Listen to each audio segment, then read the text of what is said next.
Léa. On est toutes les trois en FIP PL3 à l'INSEE à Strasbourg, donc en alternance en plasturgie, en troisième année du coup du cycle d'ingénieur.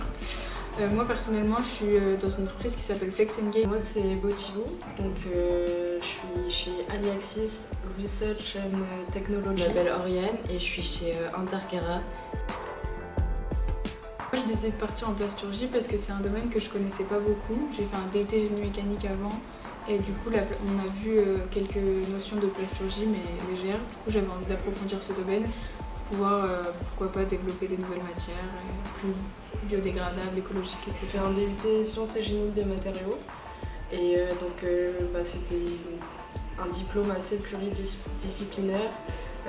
Mais je me suis rendu compte que j'aimais pas du tout la métallurgie ni les céramiques et j'avais plus de facilité pour la chimie, les matières plastiques, enfin les polymères et résines, donc j'ai continué dans cette voie-là. C'est vrai, le plastique pour développer des solutions plus durables quand on est dans le milieu, c'est plus facile évidemment. Et il y a aussi le fait que je suis monitrice de voile et actuellement les bateaux, il y a beaucoup de bateaux qui sont faits en plastique, en composite et tout ça. Et donc ça a allié un peu la passion à la voie professionnelle, dans le sens où on a besoin de plasturgistes pour faire des bateaux. Du coup, c'était lié l'utile à l'agréable.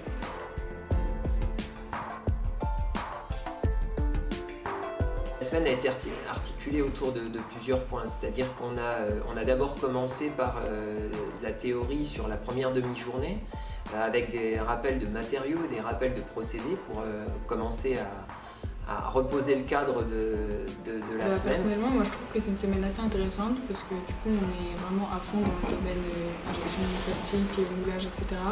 Et on voit vraiment on fait plein de TP différents, on voit plein de choses différentes. Avec les moyens qu'il y a ici, c'est assez pratique du coup. En plus, on est un petit groupe, du coup, on peut vraiment approfondir et prendre en main. Enfin, c'est très concret. Et puis, derrière, on a intégré l'atelier après cette demi-journée en salle pour vraiment découvrir l'ordre de TP, différents procédés. Des moules, on fabrique des pièces et tout ça, on règle les machines. C'est un aspect pratique qu'on n'a pas trop à l'INSA. Ouais.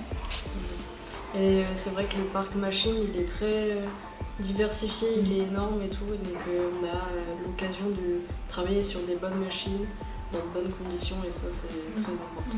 Là avec nous on a un TP où on démonte complètement un moule et c'est hyper intéressant de le voir en vrai parce qu'en modélisation 3D c'est ce que c'est, mais là en vrai c'est vraiment autre chose, on voit concrètement vraiment à quoi servent chaque partie du moule et c'est intéressant.